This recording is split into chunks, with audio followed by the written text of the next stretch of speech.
Velkommen alle sammen. Welcome back to the series where we go over the true meaning of things from the Norse myths. This is the part of the series of the 6 gifts that the gods received shortly after the creation of the universe. Last video I spoke about Mjolnir, Thor's hammer, and today I'm speaking about Draupnir, the magical ring made by the dwarves that drips 8 new rings every 9 nights. So this one is actually very easy to understand, and it represents the birth and formation of our soul. Draupnir is the formation of our soul, and the 8 rings that drip from it are the 8 elements to our soul. But as usual, we are going to look at the translation, attestations, and theories on this as well, as always. So translation first. Draupnir means the dripper in Old Norse. A lot of these deities and items in the myths are difficult to translate, and there could be many options, but plain and simple, Draupnir means the dripper, or the one that drips. That's finished, that's an easy one. On to the attestations. In the Prose Edda Gylfangning section, Draupnir shows up, and also in Skaldskaparmal. In Skaldskaparmal, it tells the story of how the dwarves Sindri and Brøkker made a bet with Loki for his head, that they could make some great gifts for the gods. One was Mjolnir, one was Gullinbursti, and one was Draupnir.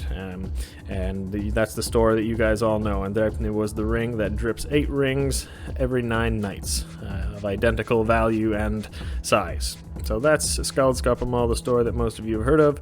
Then we have in Gylfangning section in the Prose Edda. There it tells the story of when Balder dies. When he is put on the funeral pyre, about to be cremated, Odin puts Draupnir on the funeral pyre, and as well, again, it's because he intends it to drip 8 new rings from it every 9 nights. So Draupnir is also mentioned in the poem Völuspá in the Poetic Edda, but here Draupnir is just listed as one of the names for the dwarves when the Völva lists off some of the dwarves' names. There's about 20 or 30 of these. Don't get me started on this list in Völuspá because there is so much conflicting and interesting info about the dwarves listed here. I'll go into that in another video, but yeah, dwarves, not just in the Norse myths, but actually all over Europe in different mythologies, they seem to be associated with priests or priesthood, especially having to do with birth.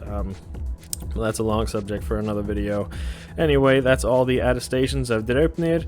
It's not mentioned a whole lot in the Old Norse sources. I will say one more thing though.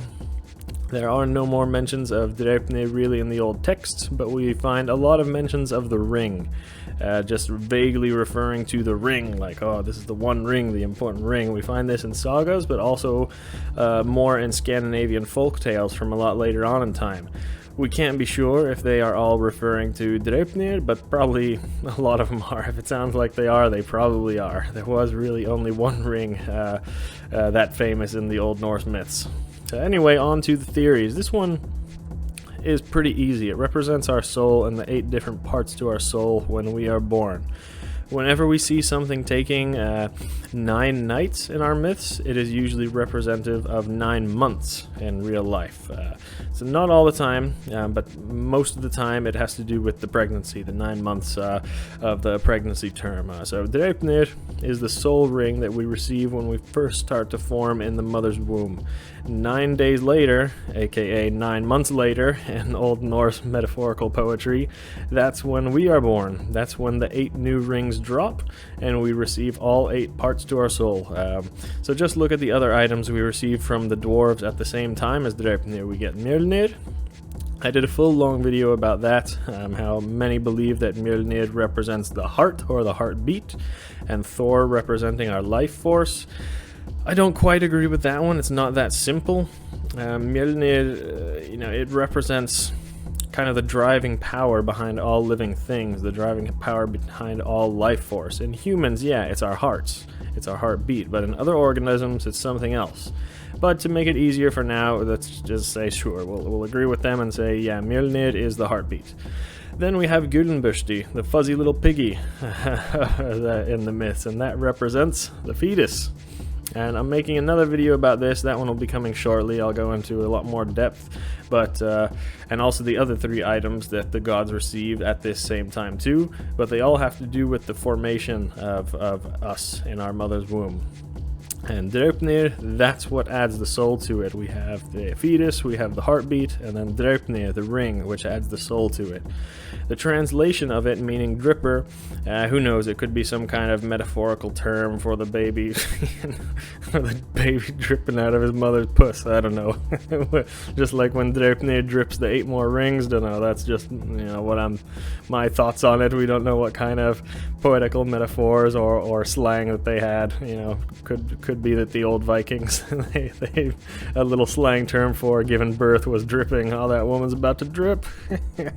Anyway, also the myth about Odin putting the ring on Baldr's funeral pyre. Baldr is generally believed to represent the summer, or summertime. Watch my video about that, and I'll put that in the link in the description. So Baldr represents the summer and the life in this. Don't think of Baldr as sunlight. Think of him as life. Like, he is the most precious god because he is life. In the north, in Scandinavia, the sun doesn't go down completely. In some places it does, but when the sun goes down, that's when everything dies in nature. That was a very, very feared thing in Scandinavia, as it was, maybe not today, but it was a couple thousand years ago. But yes, of course, the summer dies, everything around it dies. That's why Baldr was so important, why he was regarded as the most beloved god, because he was the one that kept everyone alive. He represents the summertime. Now, the story about Baldr's death, we're also pretty certain that this cremation that the gods put Baldr on this funeral pile, that was a way of making a journey to the afterlife and to be reincarnated as fast as possible. The body could not start on this journey to the afterlife until it had decomposed. We see the opposite of this true with these bodies that we find in bogs. These bodies in bogs, they have been proven in pretty recent years that they were criminals or evil people. They were put in bogs because it takes thousands of years for a body to decompose in a bog, so these people could not be reincarnated to disturb the tribe or village again. So for Baldr, in his case, he was burned because they wanted him to be reincarnated as quickly as possible. And then the ring was put on his funeral pyre as a ritual, along with quite a few other rituals that were done in order to reincarnate Baldr.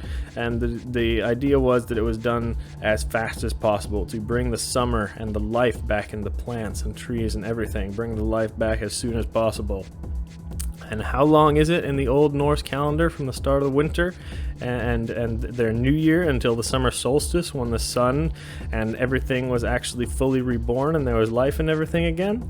Well, right about 9 months, just like the pregnancy and Draupnir's term. So, saying one last thing here about the 8 rings that drip from Baldr. I'm putting this up here.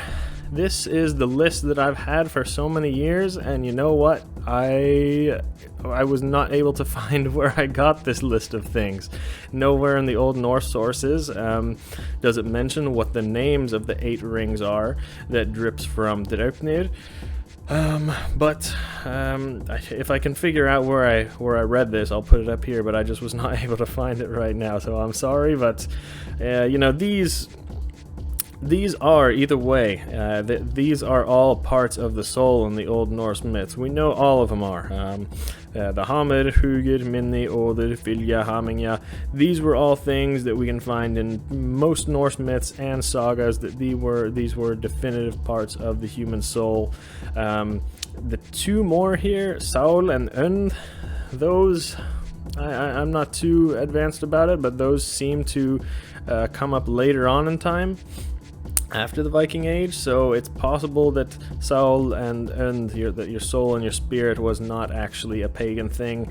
So although 6 of these I know are going to be right, 2 of them might not be, and they could be replaced with something else. If anyone has any ideas, let us know. We have basically 6 parts of the soul here, of the human soul, that would be the 6 rings of Draupnir, but there's 2 here that are kind of a question that there might be some better ideas for. So let me know what you guys think. That is all I have to say about Draupnir, and next video I'll speak about Gullinbursti and also the 3 gifts that were received from the elves at the very start of the God's existence and our births. So that's all for today. Vi ses nästa gång.